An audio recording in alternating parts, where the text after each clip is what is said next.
So when I initially got my iPhone 13 Pro back in the day in 2021, I didn't think 4 years later I would still be looking at this iPhone and still thinking to myself that this is a very good device that is holding up very, very well. And that is exactly what's going on. I always knew that the iPhone 13 Pro's display was going to hold up well, but I didn't think the rest of this iPhone was going to age incredibly well. And the closest thing I can kind of relate this to is with the iPhone 10. The iPhone 10, even now in this day and age, still feels like a killer of a device for how old it is. And with the iPhone 13 Pro, this is like the iPhone 10 reincarnated almost. Number one, the iPhone 10 and the iPhone 13 Pro's body and display are very good still. This phone still has an amazing build quality. It still feels like a very expensive phone. And with its display, it's amazing that it's, still holding up this well. Even though there's newer iPhones like an iPhone 16e, it's crazy that an iPhone 16e feels slower sometimes than an iPhone 13 Pro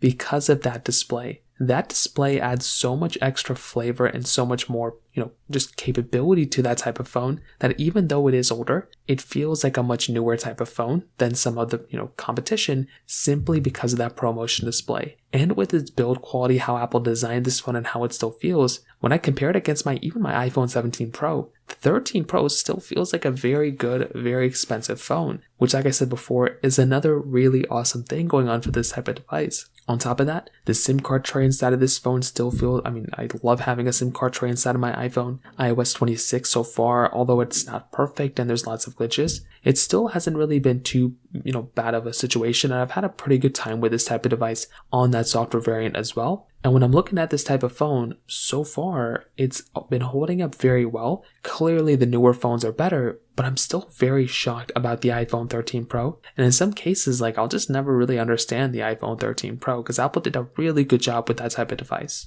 So in terms of that kind of covers it up there. If you have any other thoughts or questions, please let me know in the comment section below. Hit the like button, that would mean so much, but definitely hit that subscribe button. More importantly than everything else, I love every single one of you guys. Hopefully I'll catch you guys in the next video. Peace out till then.